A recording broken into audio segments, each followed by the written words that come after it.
quero ler Provérbios 23, versículo 7, antes de nós começarmos, né?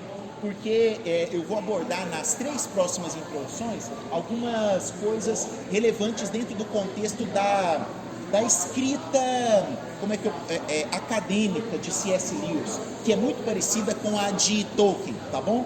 E isso nos serve de base para entendermos o decorrer da carta, do livro como um todo.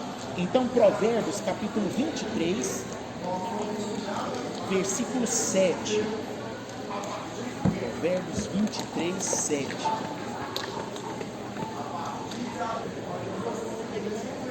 Olha só o que diz, Provérbios 23, 7. Eu peguei aqui na Almeida Revista e Atualizada, porque é bem, eu acho o contexto mais fácil de entendimento. Diz assim, olha: porque como imagina em sua alma, assim ele é.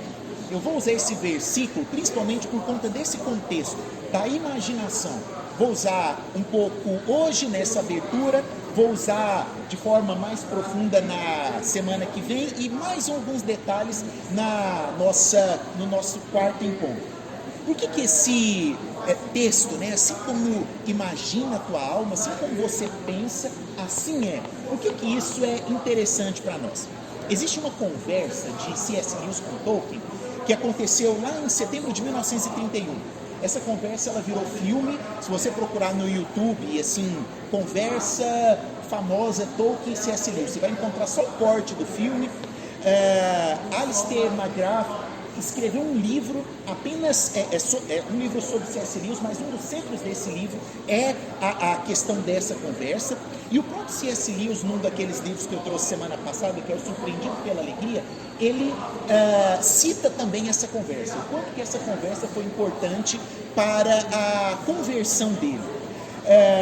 Nessa conversa, assim, em resumo, Tolkien ele vai mostrar para C.S. Lewis uma nova forma de enxergar a fé cristã. Ele vai dar para ele uma nova forma de ver a fé, a qual C.S. Lewis ainda não estava conseguindo enxergar. Ele mostra para C.S. Lewis que o problema dele em achar que era ateu não estava na sua incapacidade de raciocinar e entender a teoria bíblica, digamos, mas na sua incapacidade imaginativa de captar o significado da história bíblica. Então, assim, Tolkien vai lá no fundo da alma de C.S. Lewis, né? É mais ou menos como ele dissesse assim: você é meio burro, você não consegue usar a sua imaginação para aquilo que é o de mais importante na sua vida. Você está usando a sua imaginação para os seus escritos, né? Você usou a sua imaginação por muito tempo nos seus estudos, mas você não consegue utilizar para aquilo que é de mais importante. Ele fala para C.S. Lewis que a questão dele ainda ser ateu não dizia respeito primariamente à verdade, mas ao significado daquela verdade que estava implícita lá na Bíblia. Quando nós falamos disso, nós estamos falando desse contexto chamado teologia imaginativa, e entra dentro dessa questão os simbolismos que Lewis utilizava e também a questão dos mitos. Semana que vem eu vou falar de mito, vou desmistificar o mito para vocês, né? Não estou falando de quem você acabou de pensar, certo? Não é desse mito. John Piper, ele fala o seguinte: a imaginação pode ser o trabalho mais difícil da mente humana e talvez o mais divino. Um dos grandes deveres da mente cristã é a imaginação. Olha que coisa, eu e você, como crentes que somos, como filhos de Deus, nós precisamos utilizar a imaginação.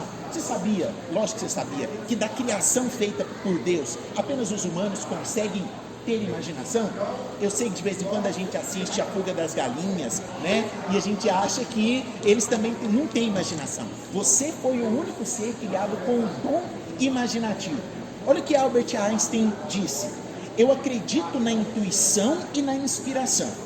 A imaginação é mais importante que o conhecimento, porque o conhecimento é limitado, enquanto a imaginação abraça o mundo inteiro.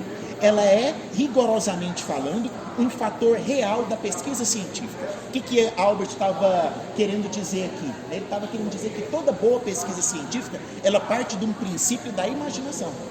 a imaginação, né? Você sentar e quando você vai pro mestrado, né? Você aprende que você precisa ter a sua ata, que é o seu... as meninas sempre fazem isso desde criança, né? O diário, né? Todo dia chega em casa, né? Você já leu o diário da Júlia? Não? Né? Tem a página lá do dia que vocês se encontraram pela primeira vez, né? Os olhos do Marcelo, que lindos, né? No mestrado a gente aprende a fazer mais ou menos isso. Sabe por quê? Porque a ata, o nosso caderno de anotação diária, ele nos dá exatamente a capacidade imaginativa para você imaginar e planejar os experimentos que você vai fazer no dia seguinte. E aí você começa a planejar. Se esse experimento não der certo, eu já vou cultivar as células de adenocarcinoma de pulmão humano na estufa com 3 dias de antecedência, porque se esse experimento não der certo, lá na frente eu já tenho célula pronta para poder fazer o inóculo e continuar a minha experimentação. A ciência, ela trabalha com isso e Albert Einstein deixa isso bem claro. Provérbios que nós lemos, né, diz exatamente isso. Quem cultiva pensamentos baseados na dificuldade, na dor, na tristeza, né, nas decepções da vida, vai ser desse jeito, decepcionado, triste. Agora, o que Salomão diz, né, assim como imagina a tua alma, assim é. Se a tua alma imagina esperança, imagina sonhos, projetos, né, conquistas para 2024, assim será na sua vida. Por que eu estou falando de tudo isso? Porque quando nós olhamos, né, aqui para esse livro, nós vemos, e até o princípio do livro, se esse livro ele deixa bem claro, né, olha, o que vocês vão pegar de agora em diante, não me pergunte como que chegou na minha mão, né? Eu sei que através, né, de uma ideia criativa, eu imaginei algumas coisas e eu trouxe isso em forma de cartas do diabo, né, que no caso aqui seria Maldonado, para o seu discípulo que é o Vermelindo, que tem a missão de acabar com a vida do seu paciente, e o paciente dele era um jovem, né, e a carta então vai girar exatamente em torno deste contexto, dos ensinos de digamos que um capeta superior, né, para um diabo que está em contato com um jovem, né? Aí você fala assim, pastor, significa então que todos nós temos aquela figurinha, tem um diabinho aqui e um anjinho aqui, falando no meu ouvido todo dia? Não consigo te dizer isso, o próprio C.S. Lewis ele não quis mostrar isso, né? Mas que existem principados e potestades no mundo espiritual que estão a todo instante tentando contra a sua vida, assim é. E é por isso que esse livro se torna tão interessante, porque é uma ideia criativa e imaginativa dentro de conceitos bíblicos, daquilo que pode estar acontecendo comigo e com você. E vai ser muito claro que você vai encontrar em algumas dessas cartas coisas muito parecidas com você. A carta de número 1, né? Começa, o Maldonado ele é bom para escrever, né? E ele já começa destacando que existe uma amizade, né, do jovem que é o paciente com um amigo materialista. E aí o Vermelindo está usando essa amizade, ele está aproximando o jovem desse amigo que é materialista, que gosta ali da sociologia e tudo mais, gosta de cultivar teorias e mais teorias, sem nenhuma proposta efetiva. E aí Vermelindo está todo feliz, ele está falando assim, ó, né, tipo, estão com estratégia boa. E aí o capitão lá, o Maldonado, ele fala assim, ó, não vai com muita sede ao pote não, sabe por quê? Porque existe um problema nessa questão materialista. Todo materialista se acha muito bom na argumentação. Todo bom materialista que se preze, né? Todo bom sociólogo, todo bom defensor de estratégias com princípios comunistas, gosta muito de se apegar à eloquência.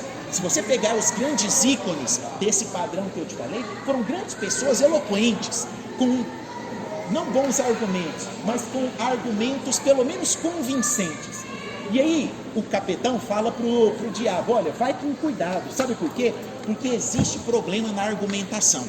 A argumentação pode levar seu paciente para o território do inimigo. O que ele está querendo dizer? Ele está querendo dizer assim, ó, se você colocar esse jovem para pensar demais, ao invés de convencer ele ao ateísmo, você vai levar ele para dentro do território cristão. Sabe por quê? Porque toda boa ciência, toda boa fé cristã foi primordialmente estabelecida em bons argumentos.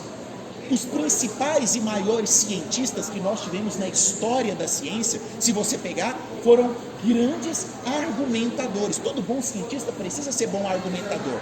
E quando nós começamos a argumentar, quanto mais você argumenta, mais você entra para o território de Deus. E aí ele fala assim, e aí você tem que tomar muito cuidado, porque o inimigo ele tem duas vantagens. Primeiro, ele tem a vantagem de que ele já foi humano. Então ele sabe que a mente humana é inclinada para argumentar, para perguntar e querer obter resposta das coisas. Então, como ele já foi humano, tome cuidado com isso. E tome cuidado também com um detalhe. Existem coisas que eles conseguem conversar que a gente não consegue captar.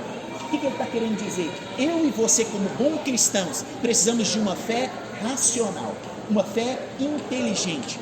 Tem um livro de John Stott que eu te recomendo. Leia esse livro. Penso, logo creio. Extremamente pertinente, dessa finura que você lê em 24 horas. Todo bom cristão é um bom pensador, tem bons argumentos e consegue utilizar esses argumentos para um princípio de estar no território do cristianismo. E aí, por último, ele termina a primeira carta falando desse jeito: olha, não use a ciência contra o cristianismo. Olha que coisa interessante. Sabe por quê? Porque todas as vezes que você entra nessa dualidade falsa, que colocaram por aí, de que fé e ciência não se encaixam, aí eu vou te recomendar uma série feita aqui nesse local, semestre passado, sobre fé e ciência. Nós argumentamos aqui sobre genética, sobre astronomia, sobre geologia, sobre o que mais? Vocês lembram? Tudo que você pensar, nós comentamos aqui. E a gente consegue oferecer bons princípios e bons argumentos que fazem fé e ciência conversarem. E a gente consegue matar isso quando a gente pega os maiores cientistas que já existiram. Todos cristãos, todos professavam a sua fé. A primeira carta termina e ele entra na segunda carta. E aí na segunda carta ele já entra dando um soco na cara, Você tá louco, O moleque aí se tornou cristão. Como é que você me deixa uma coisa dessa, O menino virou cristão e agora como é que você vai conseguir fazer as coisas? Aí ele vai começar a dar argumentos para usar aquele contexto. Ele fala assim, não, nem tudo está perdido. E ele diz, a igreja pode se tornar o nosso aliado. Isso aqui é forte demais, gente. Olha o que ele fala, a igreja pode ser o nosso aliado. O menino estava dentro da igreja e agora ele vai dar estratégias para o diabo fazer o quê? Toda vez que ele for na igreja, mande ele contar quantas vezes que o louvor desafinou. Mande ele contar quantas vezes que o pastor falou um verbo errado na pregação. Mande ele olhar para as pessoas e ver os vizinhos dele, aquele vizinho dele hipócrita que está lá levantando as mãos para adorar. Ele vai usar a igreja agora como um mecanismo, e é um mecanismo que a gente olha assim, você fala assim, nossa, que engraçado. Nossa, eu faço isso.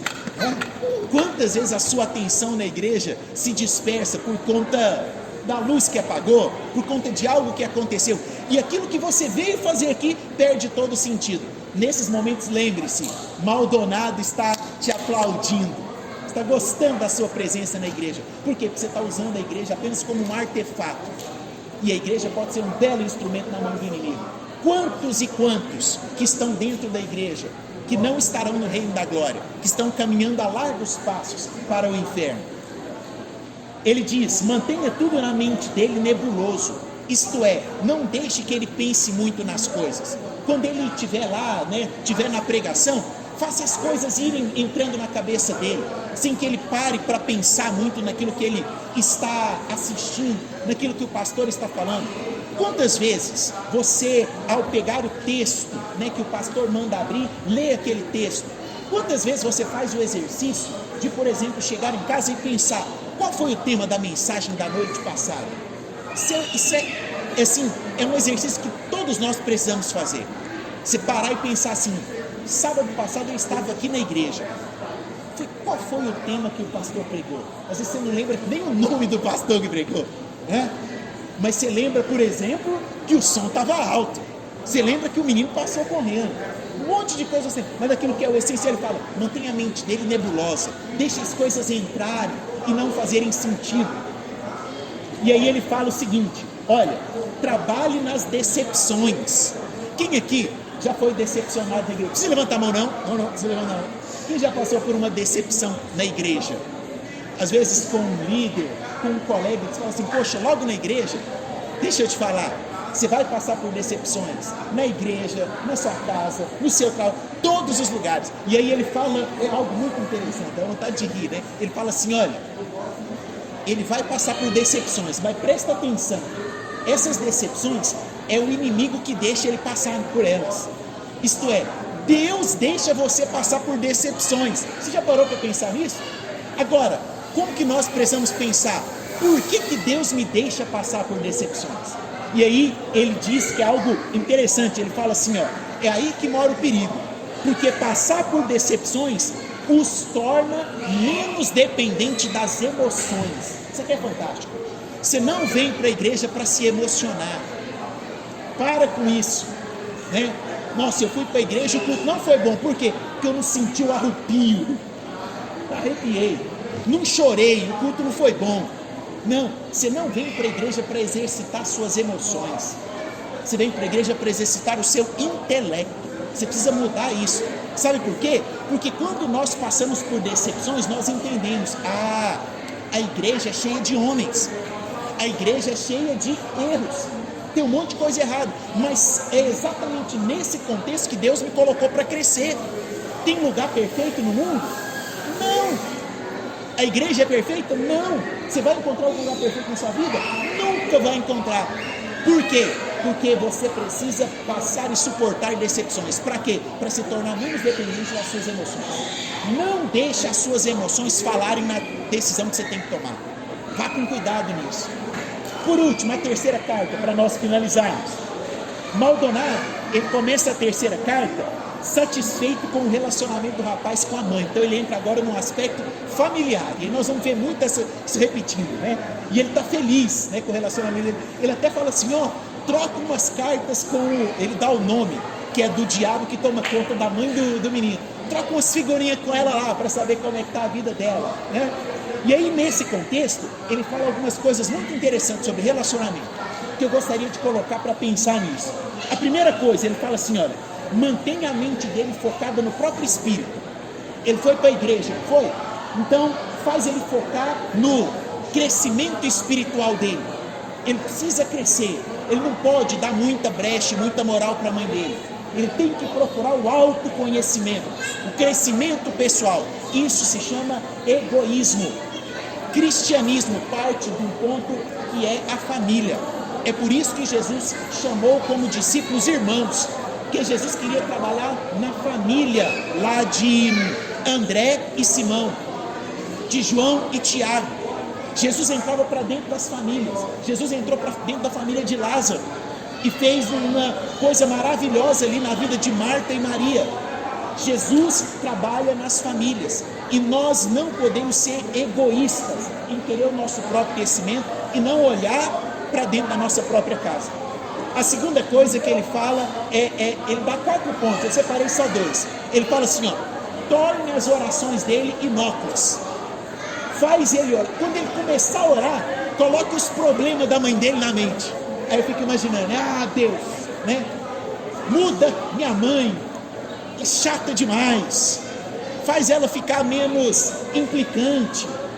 Meu Deus, muda a vida da... E aí ele ora fervorosamente, né? Meu Deus, toca no coração do meu pai, que fica implicando comigo, que é tão rigoroso, que não entende.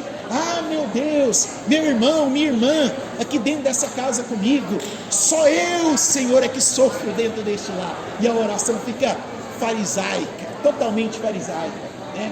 Ele fala assim, olha, faz ele preocupar com os problemas da mãe e deixa ele esquecer do reumatismo dela. Nossa, uma porrada, né?